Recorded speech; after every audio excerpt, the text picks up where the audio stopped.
সূরা নিসা 4 নম্বর সূরার 30 এবং 31 নম্বর আয়াতের অংশ বিশেষ পড়া হলো। কোরআনে আল্লাহ সুবহানাহু ওয়া তাআলা বারবার একটা কথা বলেছেন, তোমরা শয়তানের পদাঙ্ক অনুসরণ করো না, ওয়ালা তাত্তাবিউ খুতুওয়াতিশ শাইতান। এটা সূরা বাকারার 168 নম্বর আয়াতে বলা আছে, ইয়া আইয়ুহাল্লাযীনা আমানু কুলু মিম্মা ফিল আরদি হালালান তাইয়্যিবা ওয়ালা তাত্তাবিউ খুতুওয়াতিশ শাইতান। তোমরা শয়তানের পদাঙ্ক অনুসরণ করো না, পদক্ষেপগুলো অনুসরণ করবে না, নিশ্চয়ই সে শয়তান তোমাদের প্রকাশ্য শত্রু। এই একই আয়াত আছে 208 নম্বর সূরা বাকারাতে, ওয়ালা তাত্তাবিউ খুতুওয়াতিশ শাইতান।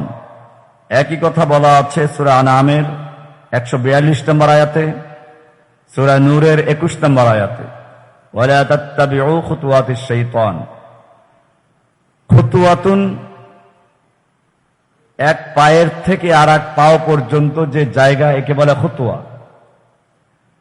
খুতুয়াত তার বহুবচন, আমরা বাংলায় বলি পদক্ষেপ, মানে এক পায়ের থেকে আর এক পা রাখা,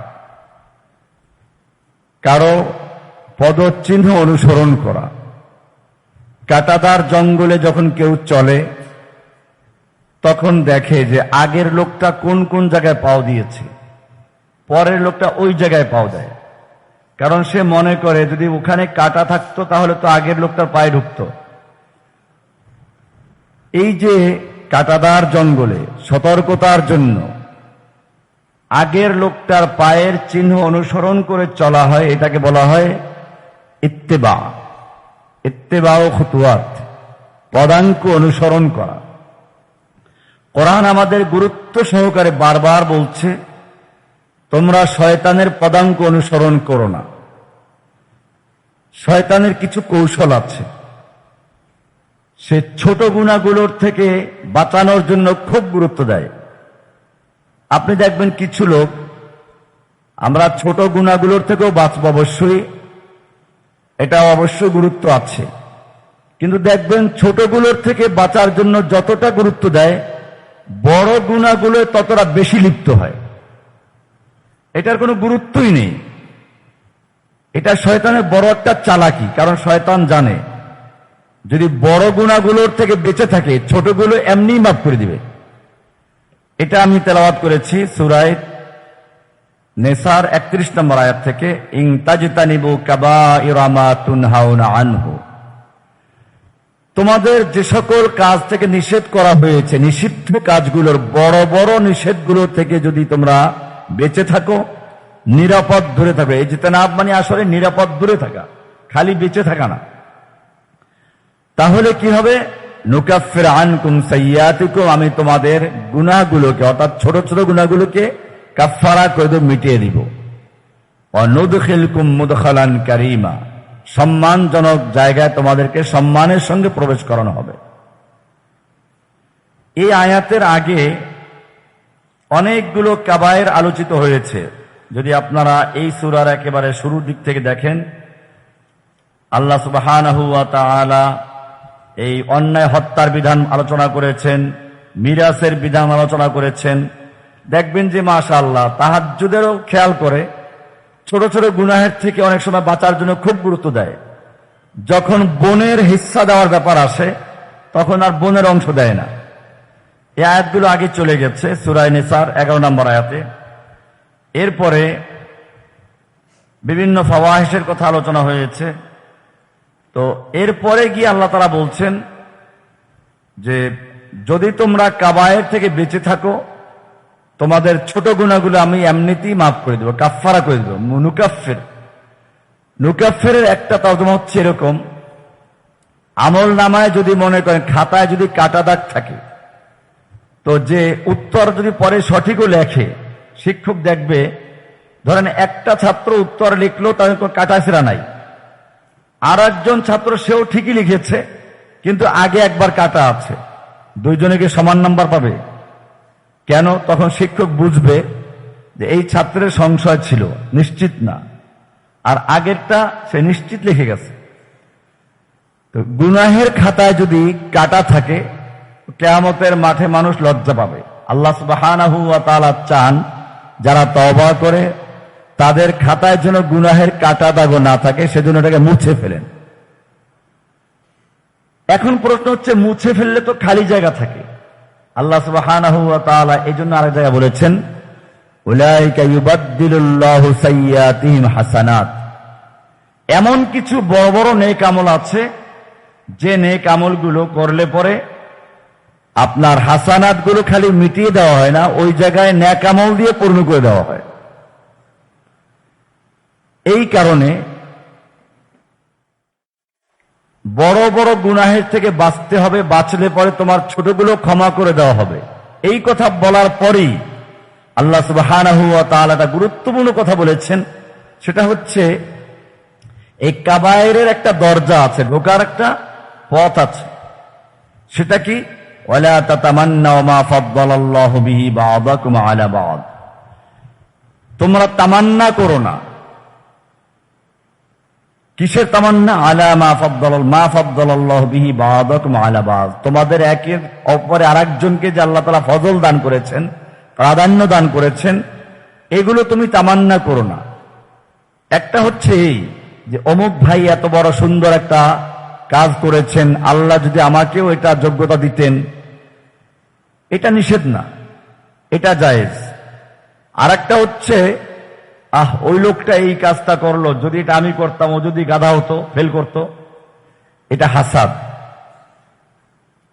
মানব ইতিহাসের সর্বপ্রথম যে অন্যায়টি সংঘটিত হয়েছে সেটা ছিল এটাই, তামান্না, হাসাদ। ইবলিস সর্বপ্রথম এই রোগে আক্রান্ত হয়েছে, জান্নাত থেকে বহিষ্কৃত হয়েছে। আল্লাহ সুবহানাহু ওয়া তাআলা আদমকে মর্যাদা দিলেন, তার সহ্য হয় না। এই কারণে সে আবা ওয়াস্তাকবার, অহংকার করলো, জান্নাত থেকে বহিষ্কৃত হলো। এরপরে যদি আসেন পৃথিবীতে, এখানেও সে একই কাহিনী। হাবিল এবং কাবিলের যে গল্প, সেখানেও দেখবেন এই হাসাদ কাজ করেছে। এই কারণেই এই বিষয়টি অনেক গুরুত্বপূর্ণ। মানুষের কলব, অন্তরকে তিনটা ভাগে ভাগ করা হয়। একটা হচ্ছে আল কলবুল মারিদ, আরেকটা আল কলবুল সালিম, আরেকটা আল কলবুল মাখতুম। কলবুল মারিদ, রুগ্ন কলব, যে কলবে রোগ আছে। আল্লাহ সুবহানাহু ওয়া তাআলা কোরআনে বলেছেন, ফি কুলুবিহিম মারাদুন ফাযাদাহুমুল্লাহু মারাদা। এদের অন্তরে রোগ আছে, রোগ আল্লাহ তাআলা রোগটাকে আরো বৃদ্ধি করে দিয়েছেন। এটা সূরা বাকারা শুরু দিকে 8 নম্বর 9 নম্বর আয়াতে বলেছেন, অমিনান নাসি মান ইয়াকুলু আমান্না বিল্লাহি। এখান থেকে মূলত সূরা বাকারার শুরুতে আল্লাহ সুবহানাহু ওয়া তাআলা সর্বপ্রথম কোরআনের পরিচয় দিয়েছেন। কোরআনের পরিচয় দেওয়ার জন্য খুব সংক্ষিপ্ত বিষয় উল্লেখ করেছেন। আমি যদি বলি, এরকম বলতে পারি, 3টা অক্ষর 2টা বাক্য। কি বললাম? কোরআনের পরিচয় কিসে? 3 অক্ষর 2টা বাক্য। 3 অক্ষর কি কি? আলিফ লাম মিম। আলিফ লাম মিম, 3টা অক্ষর। 2টা বাক্য কি কি? যালিকাল কিতাবু লা রাইবা ফীহি হুদাল লিল মুত্তাকিন।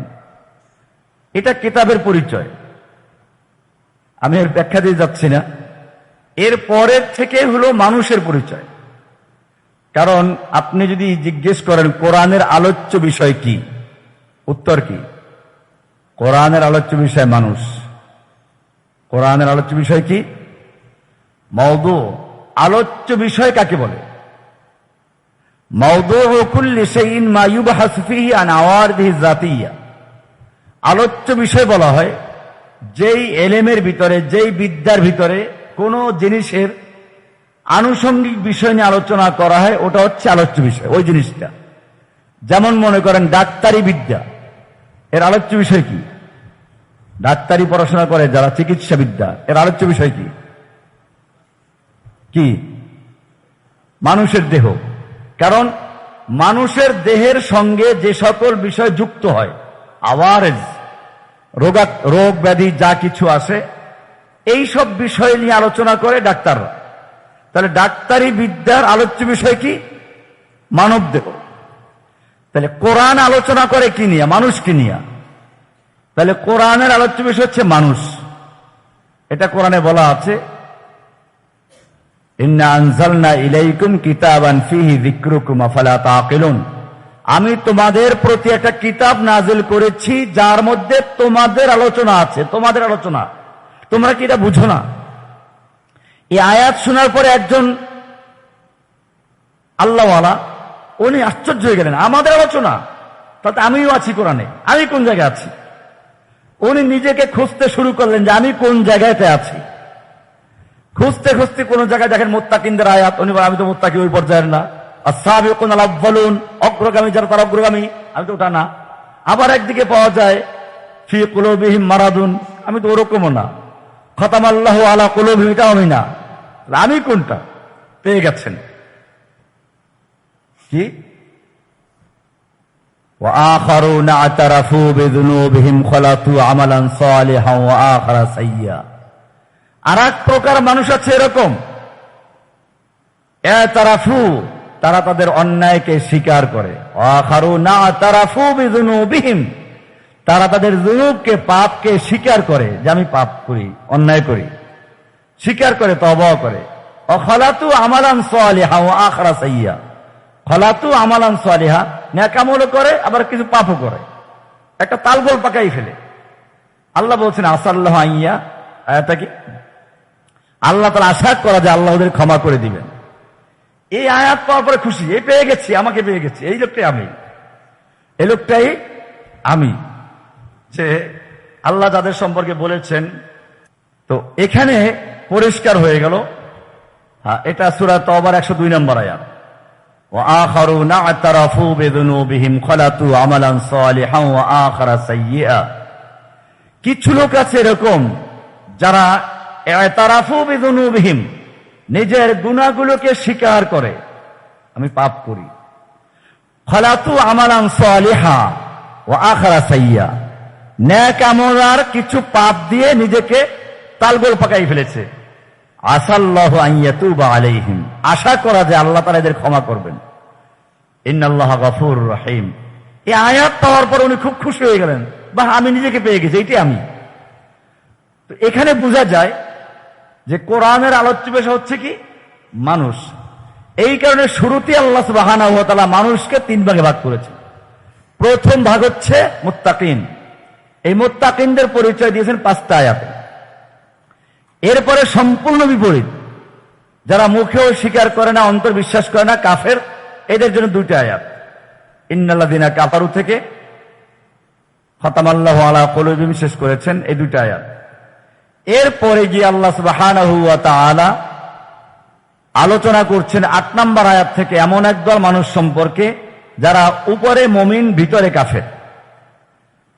ওয়ামিনান নাসি মান ইয়াকুলু আমান্না বিল্লাহি ওয়া বিল ইয়াউমিল আখির ওয়া মা হুম বিমুমিনিন।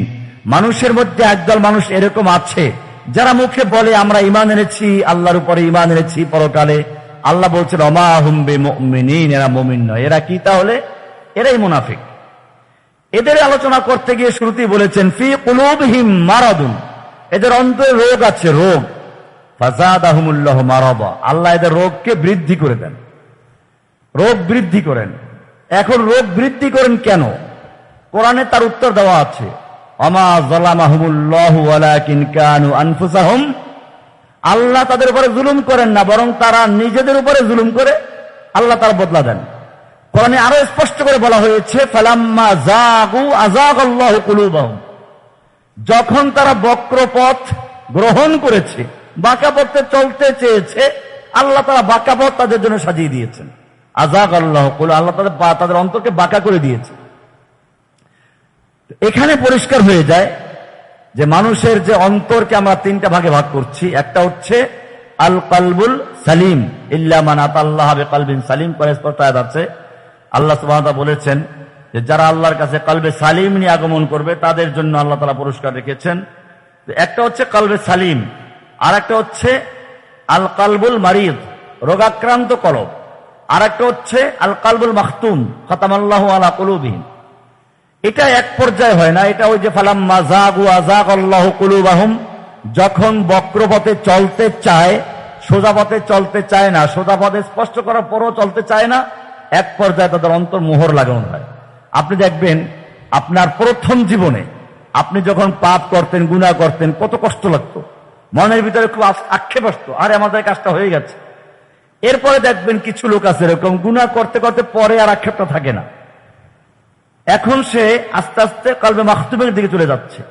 এই জন্য বলা আছে, যখন তোমার নেক আমল তোমাকে আনন্দ দেয় এবং গুনাহ তোমাকে পীড়া দেয়, তো বুঝবে তুমি এখন ইমানদার অন্তর্ভুক্ত আছো, কারণ তোমার গুনাহটা এখন তোমাকে কষ্ট দেয়। আর যখন দেখবে যে কষ্ট লাগে না, আর গুনাহ করলে কিছু মনে হয় না, হাদিসে বলা আছে একটা মাছি পড়লো তাড়িয়ে দিল, ঠিক এরকম মনে হয়, তাহলে বুঝতে হবে আপনি আস্তে আস্তে কোন দিকে চলে যাচ্ছেন, আল কলবুল মাখতুমের দিকে আপনি চলে যাচ্ছেন। এই ক্ষেত্রে আল্লাহর কাছে বারবার তওবা করা। এজন্য ওয়ালা তাতামান্নাউ মা ফাদ্দালাল্লাহু, এখানে যেটা বললাম যে এই পর্যায়ে কখন যায়, মানুষ যখন কাবায়ের থেকে বেঁচে থাকে তখন সাগায়ের গুলো এমনি মাফ হয়ে যায়। এই জন্য শয়তান চায় সগায়ের থেকে মাফ করেন। আপনাকে কিছু লোক দেখবেন ছোট ছোট গুনাহ আপনি করে ফেলছেন, আপনাকে এত কঠোরভাবে প্রতিবাদ করবে, অথচ ওই লোকটাই ঘরে গিয়ে দেখেন তার স্ত্রীর হক আদায় করছে না, ওই লোকটাই খবর নিয়ে দেখেন বাপ মারা গেছে, বোনদের সম্পত্তি দেয় নাই, ওই লোকটাই খবর নিয়ে দেখবেন যে সে ইসলামের কঠিন কোনো কাজের কথা শুনলে সে আপনার বিরোধিতা করবে। এটাই হচ্ছে শয়তানের খুতুয়াত। কোরআন এর জন্য বলছে ওয়ালা তাত্তাবিউ খুতুওয়াতিশ শাইতান, শয়তানের পদাঙ্ক অনুসরণ করো না।